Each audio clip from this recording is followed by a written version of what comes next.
What's up, guys? Welcome back to another episode of BreBre Talks MMA.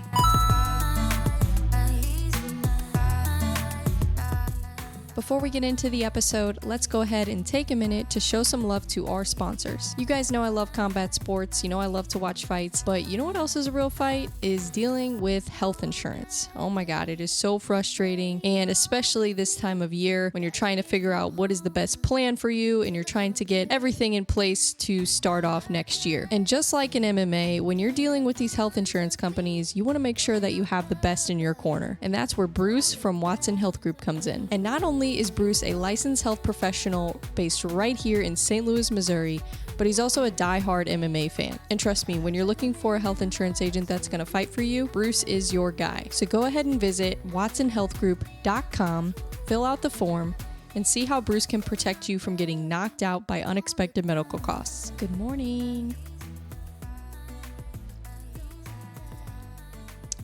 This coffee has a little too much coffee in it.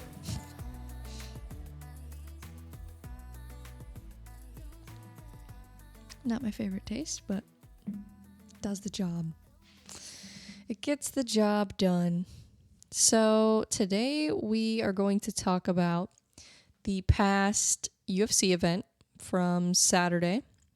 We're going to touch on some of those fights and talk about the main event. And we also are going to talk about the major news in MMA, which is that PFL has acquired Bellator.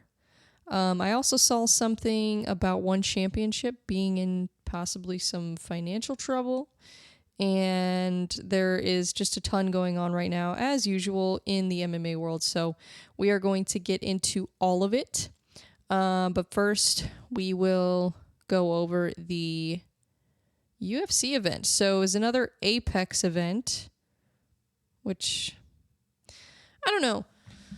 I feel like I like the Apex events in some ways, but then in other ways I don't. I feel like for grappling it's good because I feel like the smaller octagon kind of makes the grappling just more interesting.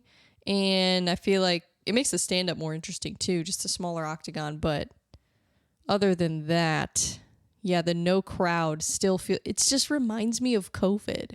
I think that's why I don't like it, because it reminds me of watching fights during COVID, which was great. But now that COVID is over, I'm like, I don't want to think about when the world was shut down. But whatever. It's fine. It's all good. Let's get into the results. So the first fight of the night, I'm going to try to remember these as best as I can. I definitely remember the main card, I feel like, but the prelims, I'm like trying to jog my memory, and I remembered the Trey Ogden fight because that was crazy. Yeah, we'll see how my brain functions. It's been a long week. Guys, it's been a long week. I feel like whenever I did these on Sunday, it was way easier to remember everything, but then I had like no time to prepare, and I had no time to get other stuff done in between. So it was like literally the next day I would wake up and do this podcast on Sunday. And I like doing my other podcast on Sundays better because the guest episodes, scheduling them can be kind of tough sometimes. So Sundays usually are great for that. So I don't know, maybe I'll do them on Sundays again one day. But for now, I'm going to keep it on Wednesday because, yeah, that's what we got to do. But, yeah, Charles Johnson versus Rafael Estevam. And that was a unanimous decision win for Rafael. And then, let's see, that was, okay, so right after that was the Trey Ogden fight. So Trey Ogden versus Nicholas Mota. This was a really unfortunate, yeah, this is a bad call by the ref, in my opinion. I think everybody can agree on that. Now, I'm not a ref, though. And Mike Beltran, he's been in the game for a long time, so I was kind of surprised that he would make a mistake like this. And honestly, I don't think it was that bad of a mistake if they would have given the win to Trey Ogden. The fact that they made it a no contest was what I didn't understand. Like, I was like, okay, maybe he stopped it a little early. Big deal. You know, maybe he thought he was out. Who knows what he saw in there. So I get it. And I'm not going to act like I would have made a better call, because I probably wouldn't have. I probably would have been just panicking, because I don't know. That's a tough job. Being a ref is a tough job. But I guess, I don't know. Why was it a no contest? I don't understand. I still am trying to wrap my brain around it, because even if Bre Ogden didn't get the submission, let's say Nicholas Mota fought his way out of it, he was still winning the fight. So it's like he would have won either way. I don't know. So it's almost like if the ref would have just let them continue, and maybe Nicholas Mota got out of it, maybe he didn't. Either way, I think Bre Ogden was going to win the fight. So for this to go on his record as a no contest is a little frustrating. It's a little frustrating, because he clearly won the fight on the scorecards. Could argue that he was going to get that submission. So it's just unfortunate to see this, because it affects, I don't know if he still got a win bonus. Hopefully he did. Hopefully. Yeah, I don't know if he did or not, but if he didn't, that really sucks, because that's, now you're affecting the fighter financially, not even just their career. So I don't know. I just hate to see that. Because fighters work so hard to build up their record. And so when they have a fight that they clearly win, and then it doesn't go on the record as a win, yeah, it's pretty frustrating. So I don't know, but what are you going to do?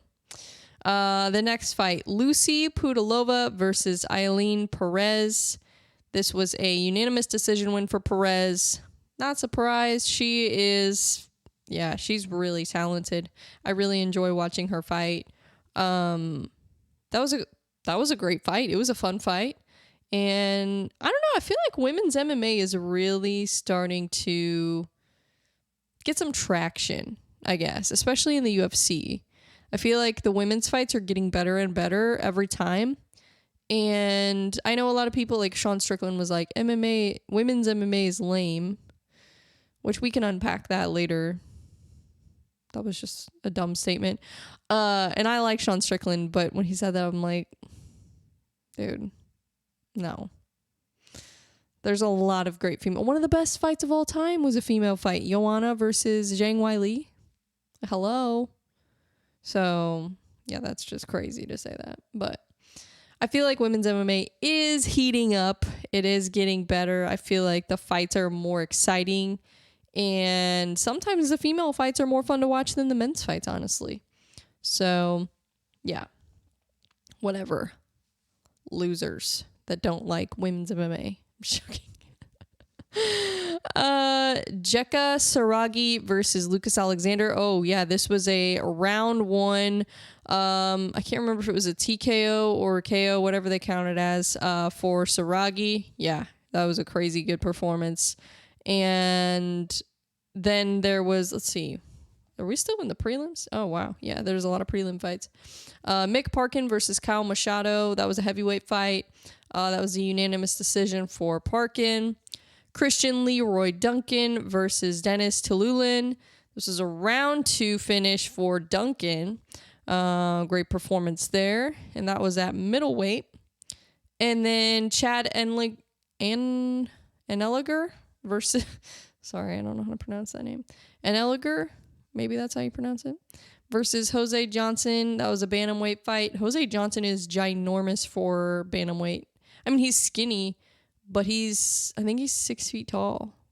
Pretty sure. He's probably the tallest bantamweight I've seen in a while. I mean, even at featherweight, you don't really see guys that are over 6 feet or 6 feet. Like, I think the tallest bantamweight or featherweight, well, no, maybe there has been one over 6 feet tall. I can't remember. I don't know, but the tallest bantamweight right now in the top 15, I think, is Sean O'Malley. So, and he's like 5'10" or 5'11" or something like that. I don't think he's 6 feet. So that's crazy. 6 feet tall at bantamweight. I wonder if he's ever going to move up to featherweight. or I just wonder how much weight he cuts. Because it's like the way he's built, though, it doesn't look like, I don't know. He's just built really like skinny and lean. So maybe it works well for him fighting at bantamweight. But I thought that was a great performance. He got a round 3 submission. And I kind of had a feeling going into this fight that Jose Johnson would win, because even though he lost his last fight, I think that was a short notice fight against Damon Blackshear. And Damon Blackshear is tough. I mean, he got the twister, like the 3rd twister in UFC history, his last fight. So, yeah, I mean, but Jose Johnson I knew was really good, and he was one that I was really excited to see come back, because I'm like, okay, he got submitted, but it was a great moment for Damon Blackshear and a great highlight to have on his resume. But I'm like, I think Jose Johnson has something in him. I'm like, I'm really excited to see him fight again. So when they brought him back, I was really, really excited to see this. And honestly, just because you don't see a lot of bantamweights with his height and his reach. So I thought that was really interesting. But yeah, round 3 submission for Jose. And then the last fight on the prelims was Jonathan Pierce versus Joanderson Brito. This was at featherweight. This was a round 2 submission for Brito. And this was a really interesting fight. Great grappling exchanges. And you could tell Brito was just he was a little bit ahead on the grappling. And he's Brazilian. So usually they are very good at grappling, them and the Russians. And the American wrestlers, usually that's like the top 3 best grapplers, I feel like, in the UFC. But he looked great, and he was getting kind of frustrated in this fight. I can't remember what exactly happened. I think there were maybe a couple fouls, and he was like yelling at the ref, like, what did he say? Oh, he yelled at him like that he hit him in the back of the head or something like that. So I could tell he was getting kind of frustrated. So he actually set up this guillotine while they were standing, which was really interesting. And then he got him to tap. It didn't take him very long. Got him to tap. And then literally right after he tapped, he took his shorts off like Derek Lewis. Celebrated. I thought that was hilarious. I was like, wait, is he really? Oh, yes, he is. Okay, interesting. So that was fun. That was a good fight, actually. I really enjoyed that fight. That was probably my favorite fight on the prelims. The Trey Ogden fight was really good too, though. I'm really disappointed that ended in a no contest, because not only was Trey Ogden's grappling on point, but his boxing looked really good too. I really liked watching his boxing. So, and he's the coach over at Marathon MMA, which that's where, I'm trying to think, Mike Breeden trains there, Garrett Armfield, Miles Johns. I think there's a few other fighters that train there, but yeah, that's in Kansas City. So yeah, that was fun to watch. Now let's go to the main card. Oh my goodness, my phone.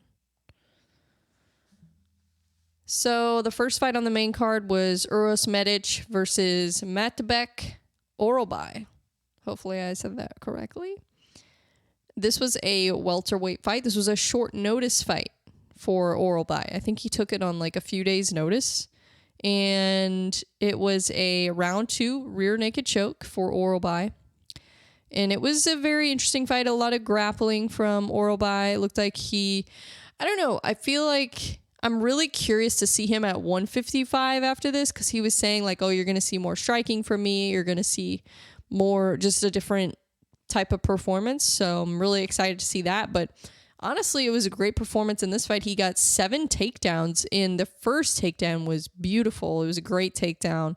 And from there, it just kind of continued. I mean, he was just kind of ragdolling his opponent. And Uros Medic is a great fighter, too.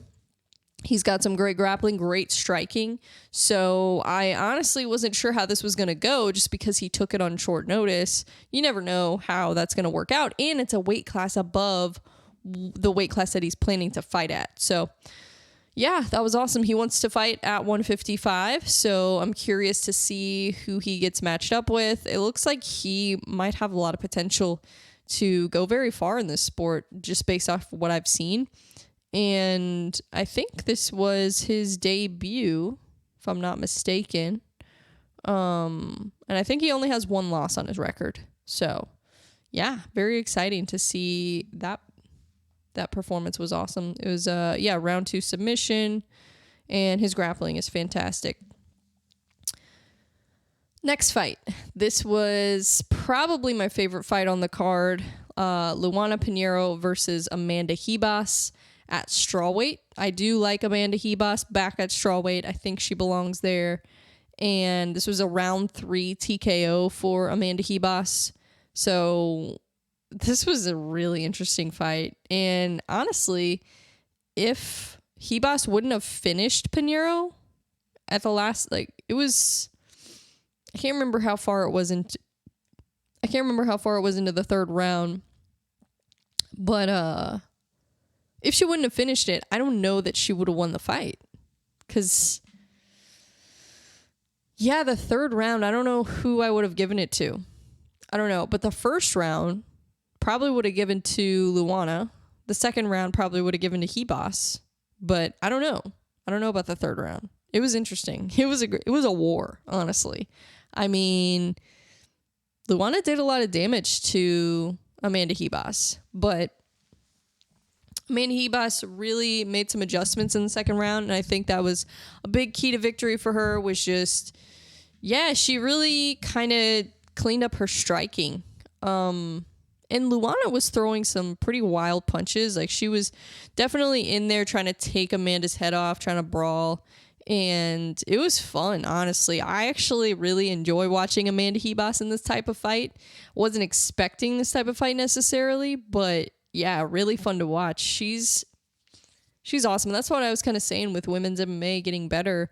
Fights like that are just, they're fun. They're fun to watch. And even though, I don't know. I mean, Amanda Ribas is definitely known more for her grappling, but she's got some great striking too. I mean, it was fun watching her. She looked really focused. She looked really composed. So it was awesome. And she showed she's got toughness. She's got a lot of toughness. And she threw this crazy spinning kick. This was like right before she got the stoppage. I can't remember if it was like a spinning hook kick or a spinning heel kick, something like that. But she threw that spinning kick. And that's what really, I think, hurt Luana, because it was shortly after that she was able to, kind of lay it on her and finish the fight. So, that was freaking awesome. That was awesome. Great performance for Amanda Ribas. Sorry, guys, my throat is like dying.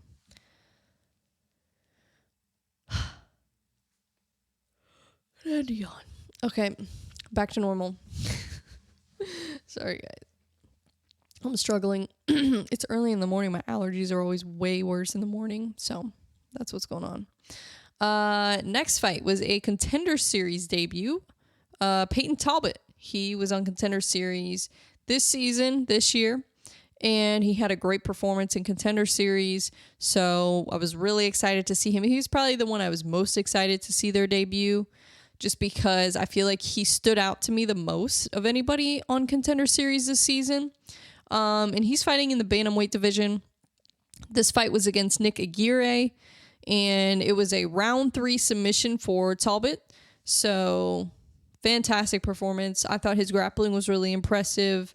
I mean, he's another guy at bantamweight that's kind of tall and long for the division. So, it's going to be really interesting to see him continue and see what is next for him. I don't know how fast. I feel like they might do kind of what they did with Sean O'Malley with him and not try to rush him too much. So we'll see. But I've liked what I've seen so far. I think he's got a lot of potential. And then we had Chase Hooper versus Jordan Levitt. This was a really fun grappling fight. It was a submission win for Chase Hooper. I think it was, what round was this?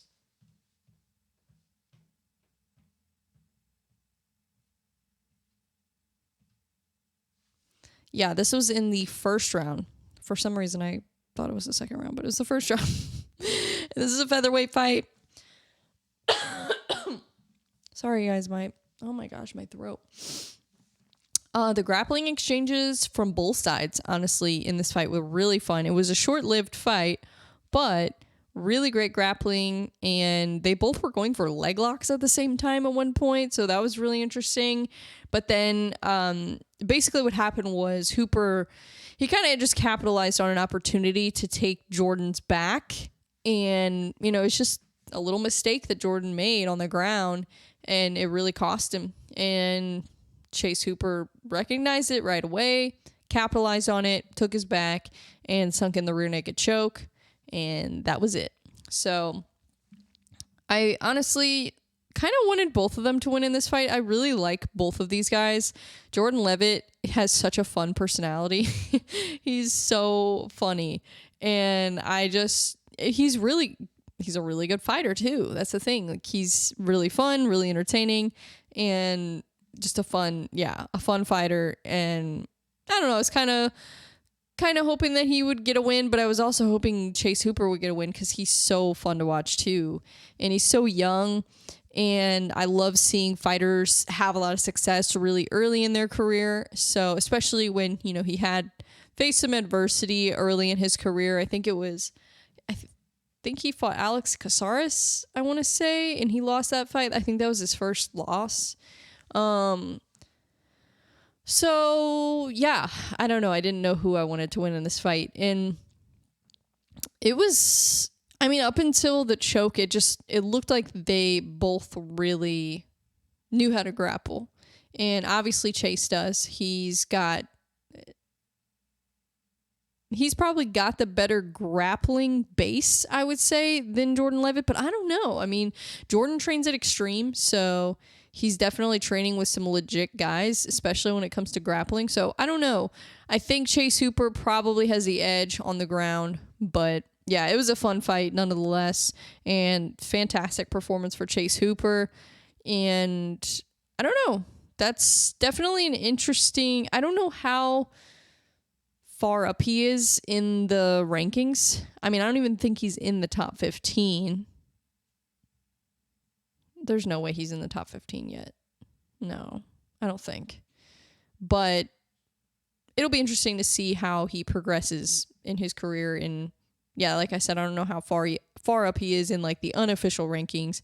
But yeah, it's a great performance, and definitely somebody to watch out for at featherweight. And I've been saying that for a long time. I've always thought he could go really far in his UFC career, especially the first time I saw him fight. So yeah, really exciting. Michael Morales versus Jake Matthews. This was a welterweight fight. Michael Morales looked fantastic, honestly. This was a fun fight. It was a lot of striking, a lot of back and forth. But Michael Morales, I feel like, just had the sharper, more polished striking. So wasn't surprised to see him get the win there. And then the main event, Brendan Allen versus Paul Craig. This was a middleweight fight. This was the fight we were almost excited about. Two of the best grapplers in the division. So wasn't sure how this was going to play out. And Paul Craig, he's a pretty big middleweight. I mean, he fights at light heavyweight too. So it was really interesting. But Brendan Allen is so good. I just had a feeling that he would win this by any means possible because I know how bad he wants to get to the title. So, and I'm pretty sure he has a loss to Sean Strickland. So that would be really interesting if he was able to avenge that loss in a title fight. That would be really interesting because I feel like he's a much better fighter now. And actually, I'm going to look that up to make sure I'm not just making things up because my memory is not the best. But I'm pretty sure he fought Sean Strickland. I'm like 99% sure.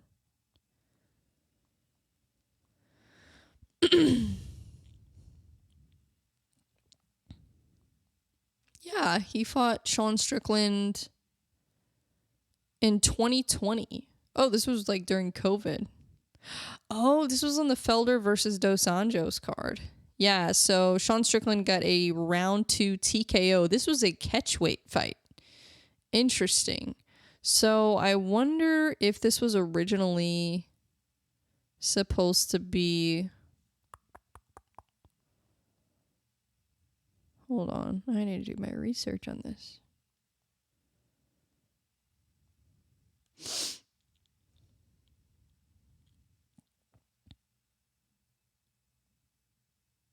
It doesn't say...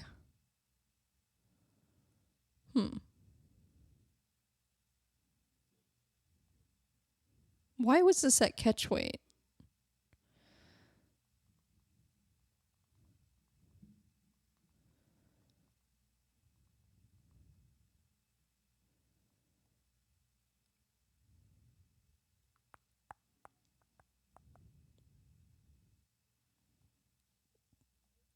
Oh, Brendan Allen. This is an article from MMA Junkie. Brendan Allen on Sean Strickland. I know in my heart I'm better, and I think he does too.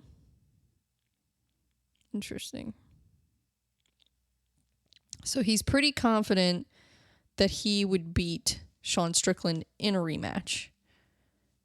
Brendan Allen has gone 8-1 since he lost to Strickland by second round TKO in November 2020. He hopes to rectify that blemish on his record in the near future.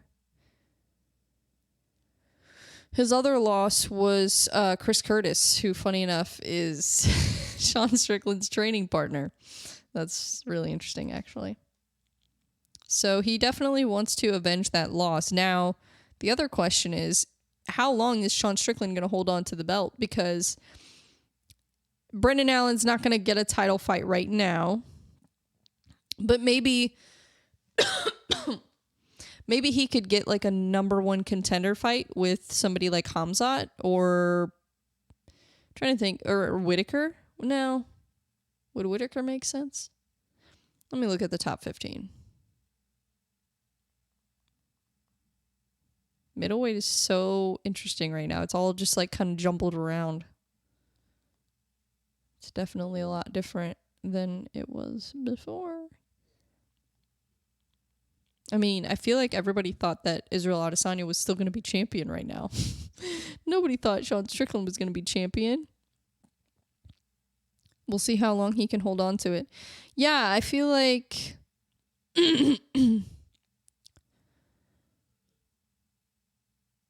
maybe... I don't know.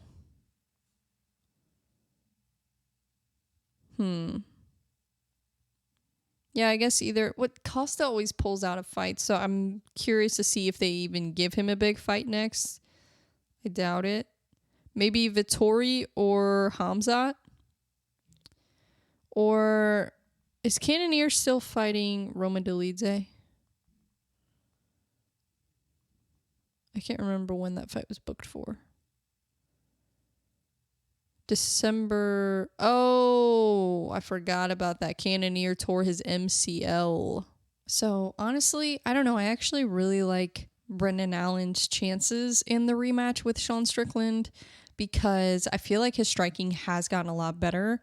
And I feel like we saw that in this fight with Paul Craig. Because if you remember in, what was it, the third round? Yeah, the third round when he finished Paul Craig, right before he got the choke, he hit him with a combination. It was a beautiful combination and hurt Paul Craig. And I think that honestly had more to do with the finish than his grapple. Obviously, he has incredible grappling. I mean, Brendan Allen is definitely one of the best grapplers at middleweight right now, for sure.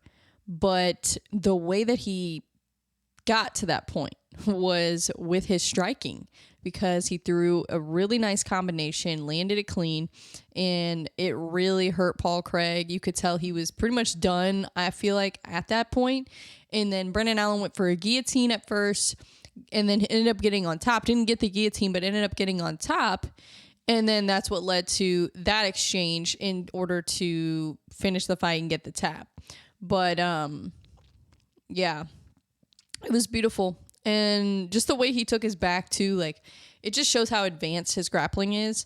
But like I said, it was the original setup with the combination that really hurt Paul Craig, and to me made him a little bit less defensive on the ground, I think. Because when you're facing a high-level grappler like Paul Craig, it's not as simple as just get the choke. Like, you're going to have to set it up with some striking. You're going to have to be creative because his grappling defense is so good as well. So, honestly, that was an even better performance than I was expecting from Brendan Allen. He even before that, he dominated the fight. So, even if it would have gone to the judges, I think he would have won. Even if he wouldn't have gotten the finish. Because, I don't know,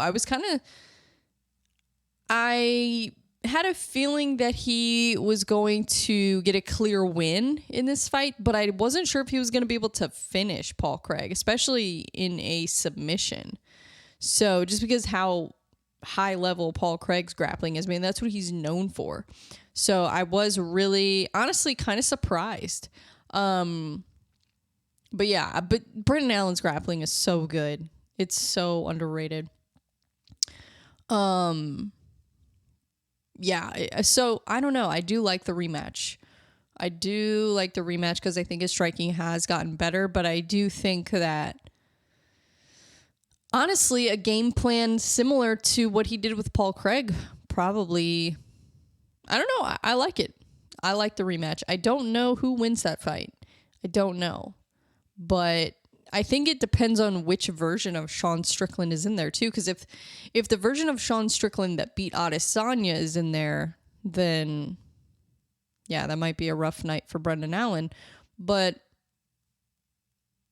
I don't know. Because it's not like Sean Strickland's never lost before. I mean, it's not impossible, is what I'm saying. I actually like Brendan Allen's odds in that rematch. So we'll see. But like I said, I feel like they could do a title eliminator or number one contender fight between him and Khamzat. I think that would probably make the most sense just because Khamzat was technically promised the title fight. But it also depends on how the next title fight goes, because if they go to decision, Sean Strickland and Dricus, which is a very big possibility that could happen. I mean, you see that more when you get to this high level, when you have two guys that are just really, really good, like Sean Strickland and Dricus du Plessis. But I think it's going to be more competitive than people think. I think it's going to probably go to decision. But I don't know. I think it's either going to go to decision or Dricus is going to finish it in the second round. I feel like that's either way. I don't see Sean Strickland finishing Dricus. I could see him getting a decision win, kind of like what he did to Adesanya. But I don't really see him getting... I don't know. I just don't see him finishing Dricus for some reason. But I don't know. Maybe he could wear him out. Maybe he could tire him out. Maybe if he can... I don't know. I feel like if he can wear out du Plessis, then his chances are better because du Plessis doesn't have the best cardio in the world, and Sean Strickland does have one of the best cardio in the world. So I feel like that might be a good route, but it's going to depend on how that plays out. If it goes to decision and it's a win for Dricus, then I would imagine they do a rematch. So that's even longer that Brendan Allen would have to wait. But if Sean Strickland wins this fight, and I actually like Sean's chances in the du Plessis fight. I think this is probably one of the better matchups for him in the division. I think this is a better matchup than the Khamzat fight. So I think if du Plessis wins and it's a decision or it's not like a first round knockout, then I think that would warrant a rematch. And if Sean Strickland wins, then we can see a new contender fight for the belt. So, yeah, I feel like either Brendan Allen versus Robert Whittaker or Brendan Allen versus Khamzat Chimaev for a number one contender fight, we could call it, which that was actually what Khamzat versus Usman was supposed to be, but obviously it didn't work out because Khamzat, arguably could have lost that fight depending on who you ask. So, I don't know. what do you do with Hamzat? Gosh, he's so frustrating. I was expecting him to get a little bit more of a dominant performance, but he did injure his hand or his wrist, his hand, something like that. So that definitely played into it, but we'll see. I don't know. I definitely, middleweight is interesting. Can you imagine if Brendan Allen is rematching Sean Strickland for the title? That would just be so wild. But even if Dricus wins, how does Brendan Allen do against Dricus? That's interesting too. I don't know. That's even more interesting than the Sean Strickland fight, I think, because he's never fought Dricus before. So, yeah, we'll see. I don't know. But I really like Brendan Allen. He's young. He's only 28. So he's got, so much time to, really accomplish a lot in his career. And I do think that after one more fight, he should, if he wins his next fight, then I definitely think he should be in line for a title shot. And I've kind of had a feeling for a while that Brendan Allen would end up fighting for a title at some point, just because he is so talented. And what he's been able to do even since the loss to Sean Strickland has been incredible. So he's had a great run at middleweight, and I'm really, really excited to see him continue to achieve more in his career. Really excited for him. So yeah, fun stuff. So let's move on to the other big news in MMA. PFL has acquired Bellator. Interesting. Let me take a little sip of coffee before this. So, what does this mean? So PFL, I gotta get comfortable for this one. PFL, my cord is stuck. There we go. PFL has bought Bellator. What is everybody saying about this? I know Chael was talking about it, and he has his opinion on it. But let's see. So PFL buys Bellator. Apparently they were going to do like a Bellator champions versus PFL champions, I saw. So I don't know how that's going to work. That's really interesting. So my question is, are they going to keep the Bellator brand, or are they just going to bring the roster to PFL and just keep all the fighters? Like, are they going to keep the events as Bellator events? Or are they going to name it something else? God, I hope they name it something else. Bellator is such a horrible name. But it's like, are they going to have the same commentators? Are they going to have the same logos? Like, how are they going to brand it that's the biggest question I have. How are they going to brand it? Because I feel like if there is an opportunity, if you're buying Bellator, you're looking at it as, okay, the branding here is kind of a disaster. So this is a big opportunity for us to turn it around and turn it into a sellable promotion, a marketable promotion. Because right now, I feel like Bellator is just not very marketable. It's really not. I mean, I never even know when their fights are going on. So I feel like there's a huge opportunity to rebrand it. And if they don't do that, I feel like that's a huge miss. Like, this is the time. Like, if you're going to rebrand it, you got to do it right away, though. I feel like if they try to keep Bellator as Bellator, I just feel like, I don't know. I think they should just merge the two.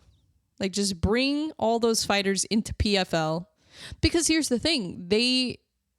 In PFL, they do the tournaments, right? Well, they do the tournaments in Bellator, too. They do the Grand Prix. So it's honestly a similar structure in their promotion.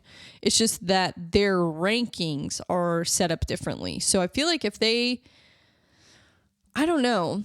And I like the tournament style in PFL, but I also do like the rankings. And I feel like that's why I like the UFC, because, you don't have to fight 5 times a year to be, in the rankings. I don't know how it is. And then the president was talking about something, or the founder, whatever his title is. He was talking about something about Bellator is one-off events and the PFL is like the tournament style. So I don't know. I feel like that just kind of over complicates it a little bit. I think they should keep the tournaments, but they should do like big pay-per-views, and I don't know, but how do you do that? How do you do that? I like the idea of the tournaments, but I feel like only having the tournaments as like your, I don't know. I don't know. This is a mess. This is honestly, good luck. Good luck to them figuring this out. Apparently, let's read some of this article. So this is from Bre Eckert, ESPN staff writer. This was from the other day, November 20th. PFL chairman Don Davis announced Monday PFL is buying Bellator, blah, blah, blah, blah, blah. Terms of the deal were not disclosed, but Paramount, the former parent company of Bellator, will remain involved as a minority owner. Okay, interesting. The Bellator brand will still run as a separate, reimagined product in 2024. See, I don't like that. But all Bellator signed athletes will immediately be available to compete on PFL platforms. Additionally, PFL is planning a mega event in 2024 featuring champion versus champion matchups between the two promotions. The basis of all sports is the quality of competitors, Davis told ESPN. With this acquisition, the combined roster is now equal to the UFC in terms of top 25 ranked talent. That's probably fair. The quality of the product, the depth of the product, this makes the PFL a global powerhouse overnight. That's just not possible in everyday sports. This was a once-in-a-lifetime opportunity, blah, blah, blah, blah, blah.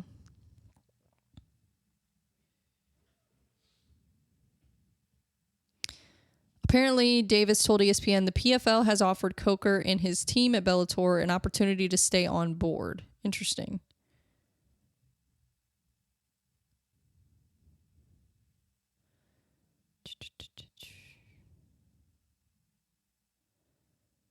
Yeah, I wonder how that's going to work with Showtime Sports, because they just got rid of boxing. So I guess they're done with MMA too. And then so the Jake Paul thing, I wonder how that's going to work out. That'll be interesting to see how he plays into all this. I don't know what his role is at PFL. I guess he's an investor. I don't know. I'm not really 100% sure what his role is there. But,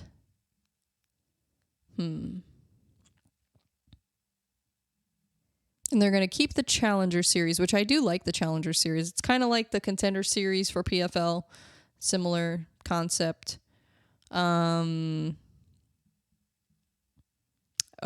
trying to book Cyborg versus Kayla Harrison. That would be very interesting. Very interesting.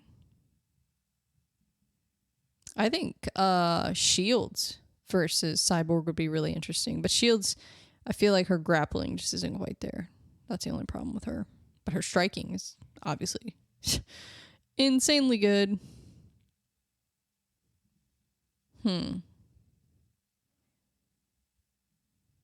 Yeah, I don't know.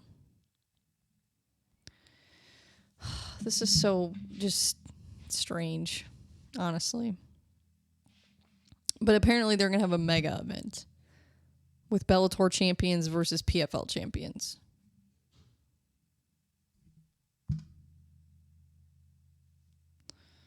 I don't know. I feel like this could either be huge for PFL or it could be a huge flop. I don't know. Because the thing is, Bellator does have a lot of talent. They just don't have the marketing and they don't have the production value that UFC has. And neither does PFL. But I think their production value in their marketing is better, at least, than Bellator. I do think that. So hopefully they can at least improve the promotion of the shows for the Bellator, events. But I really don't like the idea of it being separate. That just kind of, I don't know. Like, instead of making it like Bellator and PFL, I feel like they should just put it all under PFL. And then when they're fighting, they can just make sure to highlight the fact that, okay, this is the former Bellator champion. But I feel like doing the separate branding to me is a huge mistake, I think, because the Bellator brand isn't really that strong to begin with. So I just don't see the whole point of keeping it Bellator. I don't know.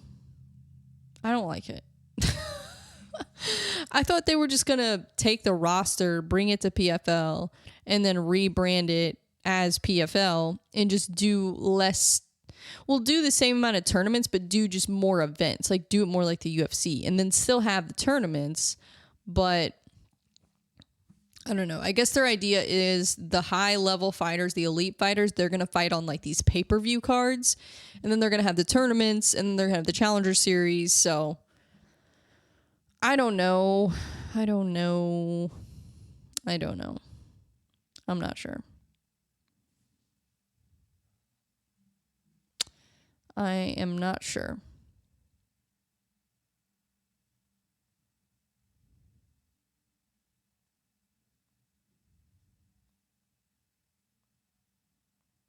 We'll see what happens. We will see. Another big news in MMA. Bobby Green versus Dan Hooker is off. Dan Hooker is injured, unfortunately. So Bobby Green is looking for a quote-unquote gangster to step in and fight him on short notice.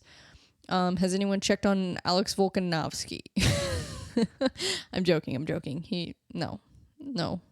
He needs a break. I think Terrence McKinney posted something. Yeah, he did. He posted, I'm gangsta like that too. Matt Frivola, 10 days notice. Drew Dober, 8 days notice. Brandon Marat, 6 days notice. I wonder if Bobby Green has responded. I don't see any response from him yet. So we'll see if that actually happens. Terrence McKinney versus Bobby Green. That would be a fun fight. I don't know, because when is that fight booked for? Let's see.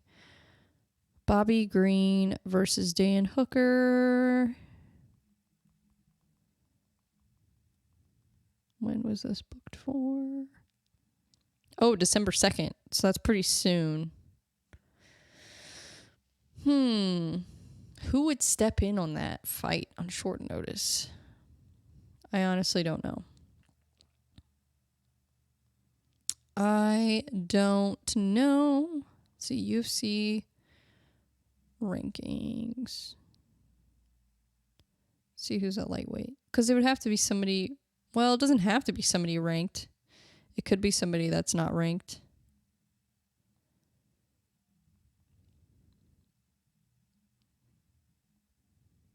Yeah, because Terrence McKinney is not ranked. That would be a huge opportunity for him. Honestly, I hope that he gets this fight. Because I just don't see anybody else really wanting to step in on this on short notice. Just looking at the top 15, it's like, yeah, I don't really see. Oh, what about Renato Moicano? Has anybody checked on him? Because he trains with Grant Dawson. So he wants to avenge that loss for Grant Dawson.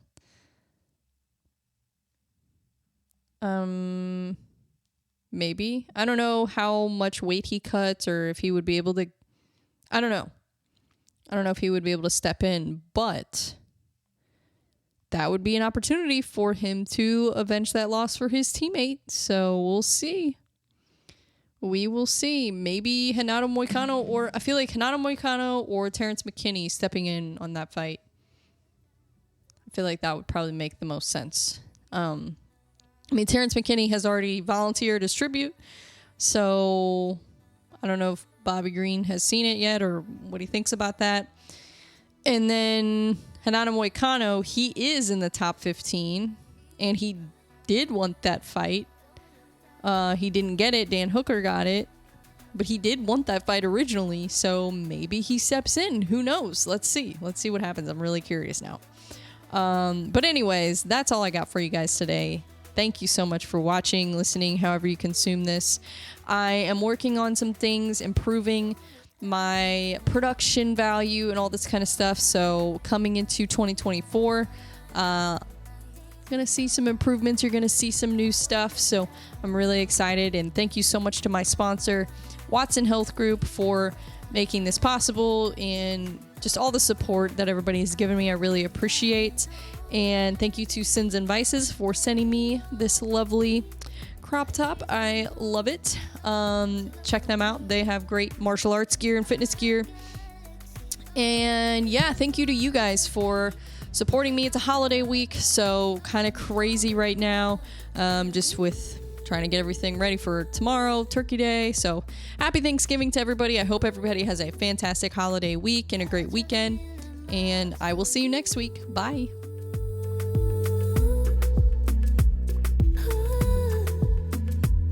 Going up, up, don't look down.